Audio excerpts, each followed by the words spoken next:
Louis Cato and the band, everybody. There you go. Come on, y'all. Tonight. Oh, we're gonna have a hot time in the old town tonight. Oh, yeah. Tonight, we've got a great guest. We got Weird Al Yankovic will be out here in just a little while. Before that, from MS Now, the anchor Jen Psaki will be out here. Or as I'm calling her tonight, Wacky Jen Psaki. Folks, most of the time we write a meanwhile introduction, but sometimes the journalism and English students at Tenafly High School in New Jersey are asked to write their own meanwhile intros for a class assignment, so we just steal theirs in the easy meanwhile intro that is this meanwhile intro. You know, I spend my time right over there. All of my poor, nugatory time right over there. Right over there. Selecting only the sweetest pies from the bakery of news. Basking in the new sun. Nominating only the most distinguished seat. At the gilded atelier of truth. Selecting only the most pristine news items. And baking them into a delicious dessert of truth. Where my tan reaches its peak in the soft glow of the evening. 6 million ton platform bench of erroneous information and false witnesses. Sparkling artisanal commentary. The full-bodied, faintly nutty, and somewhat chocolatey mug of news. That is my nightly monologue. But sometimes, Just sometimes. Sometimes. I end up rummaging through the back alley behind the news bakery. I faceplant. I find myself picking up a grubby plastic soda cup. The unwashed bucket of information gruel. The septic sludge that is my segment. Slightly undercooked casserole, that is my segment. Diabetes-inducing Baja Blast concentrated syrup. That is my segment. The hospital call-worthy sludge, that is my segment. The economy section mix of news, that is my segment. The coffee stain. That is my segment. Meanwhile. Thank you, Tenafly journalism and English students. You all get A's. You will all receive A's and a subpoena from CBS's lawyers.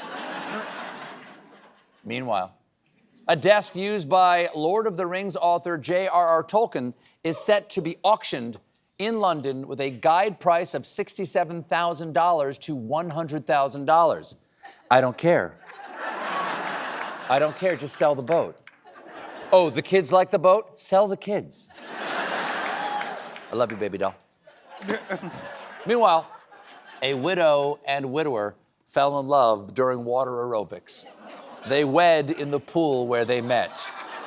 That is fantastic, because it proves it's never too late to find love and then completely forget to book a wedding venue. Besides, I believe weddings should be fun and pools are fun. I just hope they didn't consummate it in the jacuzzi. In a hot tub.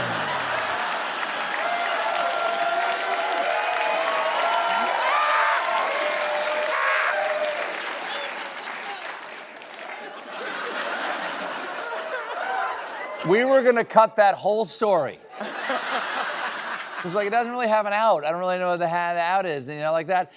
And I just said, is really the joke old folk in a hot tub? And then my exec over here, Tom Purcell, said to Louis, you got a song for that? And Louis said, I'll work on it. And I think less than 9 minutes later, that audio file showed up on your phone. Yeah. And I went, I'm in.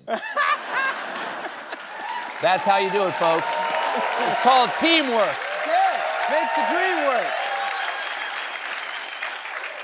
work.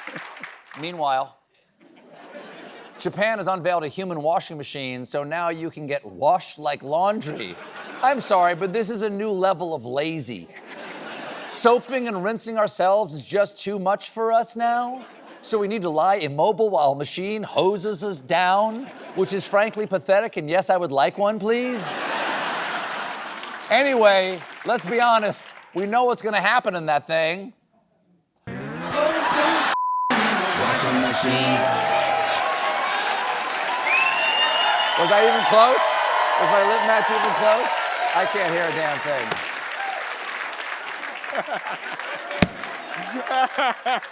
6 more months. Now, meanwhile, there you go. Meanwhile, in couture news this week, Chanel held a fashion show in the New York City subway.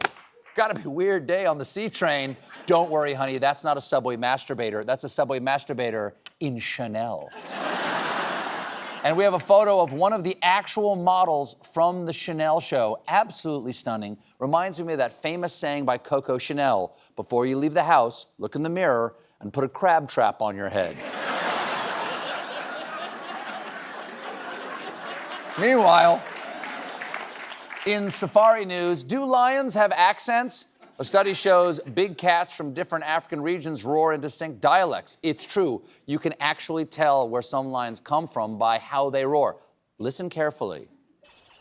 Crikey! We'll be right back with Jen Psaki.